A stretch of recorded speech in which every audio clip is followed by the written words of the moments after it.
Welcome back to another episode of Showroom Steals. If you're new here, Showroom Steals is a series where we show you how to get that elevated showroom look at a fraction of the cost.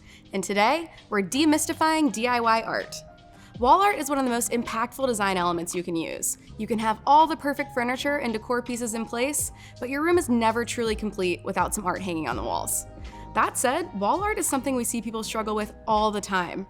So today, we're gonna show you a couple ways you can spruce up those walls with some of your favorite DIY projects, along with a few of our favorite picks that you can buy right away if you're not looking to get your hands dirty.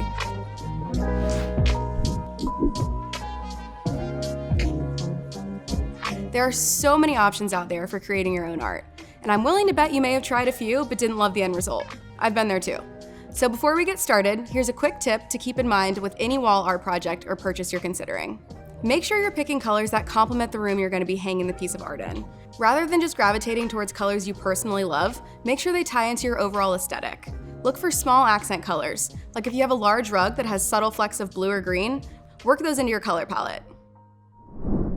All right, so let's get started. Today for my masterpiece, I'm working with an 18 by 24 blank canvas. We've also got this drop cloth down because we're probably gonna get a little bit messy. We also have some paint colors picked out, which choose whichever ones are speaking to you. And then we've got a trowel with notched edges as well as a flat side, our joint compound, multiple different paint brushes. And then one of the things I really want to encourage you guys to do is walk around Lowe's and explore. There are so many things that you can pull off of the shelves that you wouldn't normally think would go on a piece of art, but I pulled off some tile and just put them in a bag and lightly cracked them with a hammer so that now we have these really interesting irregular shapes that we can glue to the canvas and make it just pop a little bit more. So the first thing we're gonna do is put on our base layer of joint compound. So I wanna open this up, take our trowel and give it a little bit of a stir. Hope you guys are ready to get a little bit messy. And then take a nice big scoop of it, plop it down, and use your straight edge of your trowel to spread it out.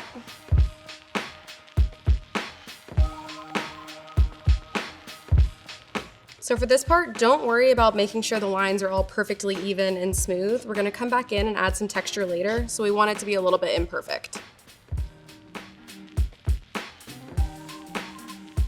So now that we have our base layer, we're gonna take some of these grout spreading tools that have these different edges on them. These have different teeth on them. Some are square, some are triangular. And what we're gonna do is just sort of run them through and create a couple of designs.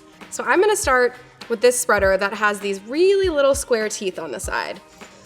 So we're just gonna go in a few sparing places and add some irregular shapes. I don't want these teeth marks to get too distracting, so I'm gonna set this down and then move on to some of our textural elements. So we've got a couple of broken tile pieces that again, we put inside of a bag and lightly broke with a hammer, as well as a paint stirrer that we just snapped into multiple little pieces. So we're gonna take these and just put them wherever we want on the canvas.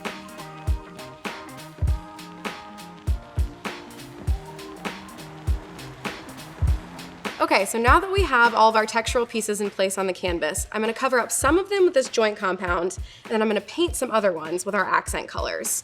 If you use the joint compound, it'll make your objects blend into the canvas a little bit more, and the paint colors are gonna make them pop in different areas.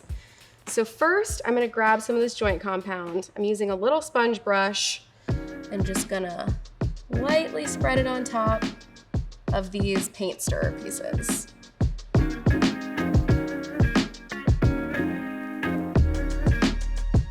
All right, so let's move on to paint colors now. I'm actually gonna start with a white paint color.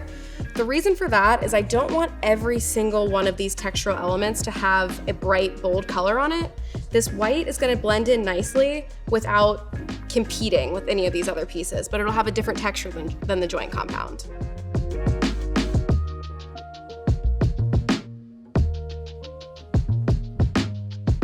I personally have a little bit more of a tone-on-tone style, so I really like all of this white that's happening here. Then I picked this black that actually has a pretty warm undertone, and then this marigold yellow. So let's start with this black.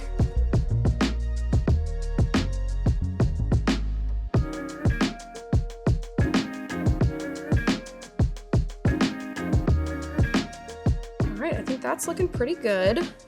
Instead of just painting the objects that are already on your canvas, what you can do is dip your paintbrush into your paint and then hold it high above the canvas and just sort of twirl it around. It'll create some movement and some exciting happenings on this painting. So I'm gonna go with this darker black-brown color.